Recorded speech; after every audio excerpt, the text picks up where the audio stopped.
She said it without so much as a blink. No pause, no falter, not even a trace of guilt. I only respect people I love, she told me, her gaze unshaken, her voice cool and level. And you're not one of them. That was the moment something inside me shut down. Not rage, not broken dishes or raised voices. Just quiet, absolute final. Like a light switch flicked off. I gave her a small smile, nodded, excused myself, and walked into the kitchen. She thought her words had pierced me. She didn't realize they had only signed her departure papers. We had been married 6 years. In those years, I had given her steadiness, a roof, a life she never built for herself. I was her anchor after the chaos of her 20s. She once called me safe. I mistook that for affection. But safe, I see now, was her polite way of saying dull. The evidence had been in front of me for months. Her phone, always turned face down when I entered the room. A new perfume I never bought. Evenings she claimed exhaustion, though her energy seemed endless for everyone but me. Yet the wound wasn't her slipping into someone else's arms. The deeper cut was her disdain. She regarded me like an object. Useful, reliable, but ultimately invisible. And contempt, I learned, corrodes more viciously than cheating ever could. I never confronted her. Why grant her the drama she wanted? Why hand her the power? Instead, I watched, listened, prepared. Bank accounts, call records, password changes, I gathered quietly. She thought I was losing myself in work. In reality, I was laying the framework for her removal. Step 1, the house. Everything in my name, mortgage, deed, utilities. She lived there but never owned a single brick. Step 2, the car. Registered to me, insured by me. She believed it was ours.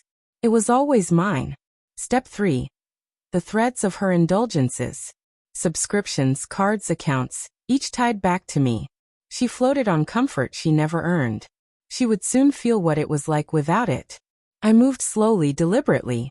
No rush, no mistakes. And one evening, when she was out with her friends, the plan reached its final act. I packed her clothes neatly into black suitcases. Folded, organized, almost clinical. No hatred, only precision. Then I replaced every lock, every key. A fortress sealed against her return. Her phone buzzed on the counter. A text appeared. When can I see you again? A number I didn't know, and didn't care to. The damage had already been done. I left the phone exactly where it lay, screen glowing like a whispered confession. I called the bank next. Cards canceled. Joint accounts dissolved.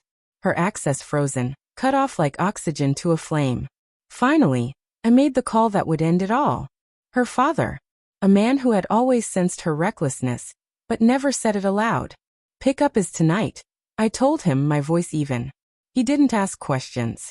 Didn't argue. Just said, understood. She came home just before 10. Her heels clicked sharp against the driveway. She slid her key into the lock, twisted, and nothing. Again, harder this time. Still nothing. Confusion crossed her face, a perfect painting. She rang the bell. I opened the door, the hallway light casting half my face in shadow. Behind me, her suitcases were stacked neatly, waiting. Her eyes darted past me, widened. What is this? She demanded. I gave her back her own words, quiet as an echo. I only respect people I love. And I'm not one of them. Her lips parted, then closed. No excuses, no lies, just silence heavy enough to crush the air. Headlights swept across the driveway. Her father's car. Engine running. His figure in the driver's seat, unmoving, a silent verdict.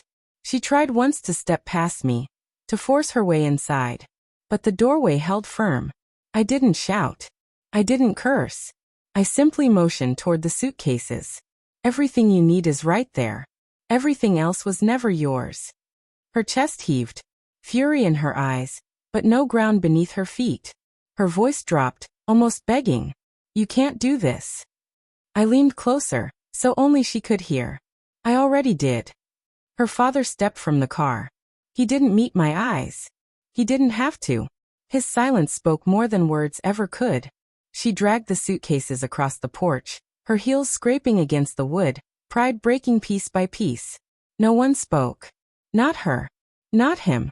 Not me. The door closed behind her with a quiet click. The final sentence in a long, unfinished story. I stood in the silence of my house, her absence already erasing itself room by room. Some men would have felt grief or rage. I felt only clarity. Love is not possession. Respect cannot be begged. She stripped me of both long before I stripped her of convenience. This wasn't vengeance, not the loud, destructive kind. This was a scalpel's incision, not a hammer's blow. Precise, clean, final. And in the stillness afterward, I recognized something else. She had been right, in her own twisted way. Respect does belong only to those we love. And for the first time in years, I loved myself enough to take mine back. When people ask about her, I don't explain. I just say she left. Which is true. I only made certain she had no alternative. No police. No shouting. No theatrics. Just one quiet night where everything she thought she owned was returned to where it belonged. I didn't ruin her life. I simply reminded her it was never hers to begin with. Closure didn't arrive in shouts or slamming doors. It arrived in subtleties. The absence of her perfume in the hallway. The silence of a phone that no longer rang. The stillness of my home finally restored to what it had always been. Mine. That night, lying alone in bed, I whispered not to her, but to myself. And for the first time, the silence answered back.